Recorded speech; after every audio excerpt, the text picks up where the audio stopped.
క్షమించమ్మా తెలుగు తేజం, క్షమించమ్మా భరతమాత ముద్దు బిడ్డ, క్షమించమ్మా హర్డిల్ క్వీన్, క్షమించమ్మా జ్యోతి ఎర్రాజ్. కొంతమందికి సిగ్గు శరం లేదు, మానవ అభిమానం లేదు, అనురాగం ఆప్యాయత అంతకంటే లేవు. క్రికెట్ క్రీడాకారుల కోసం ప్రాణాలు సైతం తునప్రాయంగా ఇచ్చేస్తాం. మెస్సీ వస్తే ఆయనతో ఫోటో కోసం 10 లక్షల రూపాయలు తగలేస్తాం. బిగ్ బాస్ షోలో కప్పు కొట్టిన వాళ్ళ కోసం కూడా క్యూలో నిలబెడతాం. సోషల్ మీడియాలో పోస్టులతో హోరెత్తిచ్చేస్తాం.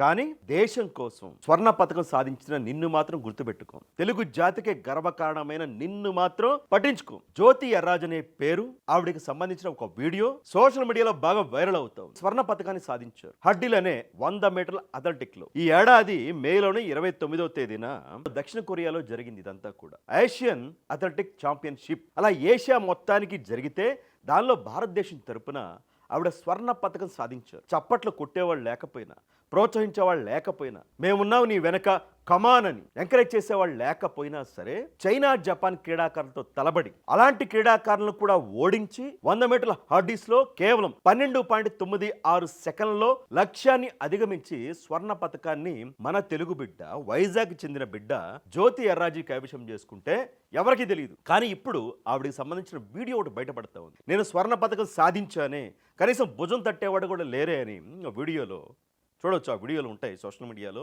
జ్యోతి ఎర్రాజు అని టైప్ చేయండి.